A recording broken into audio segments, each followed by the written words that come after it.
അങ്ങനെ തൊഴുകംകുടി ഉത്സവത്തിൻ്റെ last day ആയിരുന്നു ഇന്നലെയും നമ്മൾ നമ്മുടെ സ്റ്റാളിട്ടിരുന്നു. ഇന്നലെ ഫുൾ ഡേ ഇടാമെന്നായിരുന്നു തീരുമാനിച്ചിരുന്നത്. അതുകൊണ്ട് രാവിലെ തന്നെ പുറപ്പെട്ട് സ്പോട്ടിലെത്തിയിരുന്നു. എല്ലാം സെറ്റാക്കിയപ്പോൾ തന്നെ പയ്യെ പയ്യെ ആൾക്കാരെല്ലാം വരാൻ തുടങ്ങി.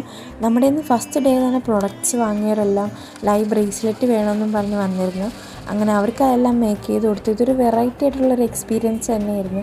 കുറേ പേരെ പരിചയപ്പെടാൻ സാധിച്ചു. കസ്റ്റമേഴ്സ് റിവ്യൂ തന്ന് പിന്നെ നമ്മളെ ഫോളോ ചെയ്ത് നമ്മളെ സപ്പോർട്ട് ചെയ്യുകയും ചെയ്തിരുന്നു.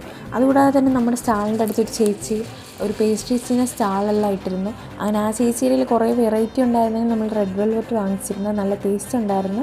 പോകാൻ നേരം ആയപ്പോൾ ചേച്ചി നമ്മുടെ നിന്ന് കുറച്ച് ഇയറിങ്സ് എല്ലാം വാങ്ങിച്ചിരുന്നു. അതിനുശേഷം വേറൊരു ദിവസം ഫാമിലി ആയിട്ട് വന്ന് നമ്മുടെ നിന്ന് ലൈറ്റിൻ്റെ മിനി ലൈറ്റ് പാണ്ടാസും ടോയ്സും ഒക്കെ വാങ്ങിച്ചിട്ട് പോരുന്നു. അപ്പോൾ എല്ലാവർക്കും നന്ദിയുണ്ട്. ഇനി നമ്മൾ അടുത്ത് നമ്മുടെ സ്റ്റാളിടാൻ പോകുന്ന എവിടെയാണെന്ന് പിന്നീട് പറയുന്നതായിരിക്കും. അപ്പോൾ ഇന്നത്തേക്ക് ഇത്രയേ ഉള്ളൂ. Okay, by.